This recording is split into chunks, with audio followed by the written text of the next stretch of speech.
उत्तर प्रदेश आज एक नई दिशा की ओर बढ़ रहा है। लेकिन उनके भाषण से मुझे दुष्यंत कुमार की ये पंक्तियां याद आ गई कि कैसे मंजर सामने आने लगे हैं और गाते गाते लोग चिल्लाने लगे हैं।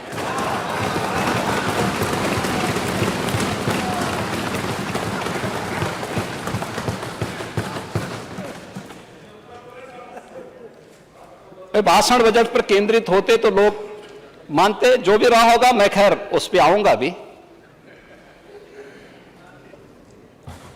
लेकिन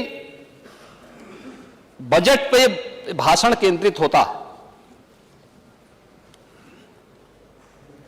क्योंकि प्रोसीडिंग का हिस्सा बनेगा। और यद्यपि हमारी भारतीय संस्कृति तो इस बात को मानती है कि शब्द ब्रह्म है,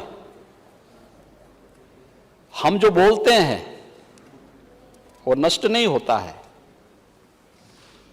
और फिर यहां पर जो कुछ बोलते हैं वो विधानसभा की प्रोसीडिंग का हिस्सा बनेगा, विधानसभा की प्रॉपर्टी का हिस्सा बनेगा। जब तक हमारा लोकतंत्र है तब तक यहां की दीवारों में यहां की लाइब्रेरी का हिस्सा होगा और आने वाली पीढ़ी को निरंतर उन सब बातों की तरफ सोचने के लिए मजबूत करेगा कि कैसे लोगों ने क्या बात कब कही थी। और इसलिए जब हम बोलते हैं तो बहुत सोच समझ करके हम लोगों को उन बातों को सदन में रखना चाहिए जो वर्तमान के लिए भी भावी पीढ़ी के लिए भी एक मार्गदर्शिका के रूप में काम आ सके। और इसी दृष्टि से मैं कह रहा था, जैसे नेता प्रतिपक्ष ने एक बात और कही कि उन्होंने अपने समय में बेसिक शिक्षा परिषद के स्कूलों का दौरा किया और एक बच्चे से उन्होंने पूछा कि मुझे पहचानते हो, तो उसने कहा कि हाँ, राहुल गांधी है।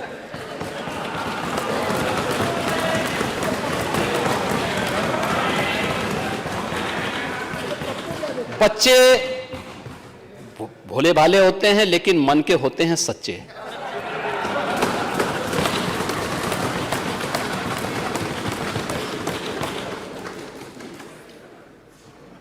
जो बोला होगा बहुत सोच समझ के ही बोला होगा।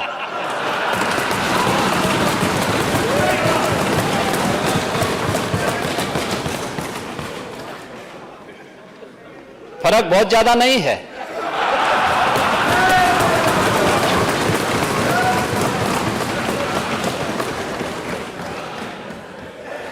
फर्क केवल यह है कि राहुल गांधी जी देश के बाहर देश की बुराई करते हैं और आप उत्तर प्रदेश के बाहर उत्तर प्रदेश की बुराई कर देते हैं। नेता सदन भी शेर और शायरी और कविताओं की बातें करने लगे हैं। बदले बदले मेरे सरकार नजर आते हैं।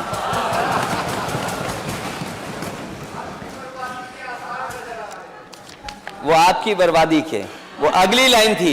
मुझे अच्छा लगा कि मैं नेता सदन को जो गाना दे रहा था केवल एक लाइन का, उन्हीं के माननीय सदस्य ने दूसरी लाइन बोल दी। मैं चाहूंगा कि माननीय सदस्य दोबारा वो लाइन बोल दें, क्योंकि मैं तो नेता सदन के वो दूसरी लाइन नहीं बोलूंगा।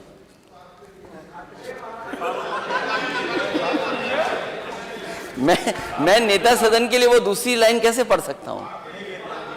मैं तो कह रहा हूं कि बदले बदले मेरे सरकार नजर आते हैं। वो दूसरी लाइन नहीं बोलेंगे।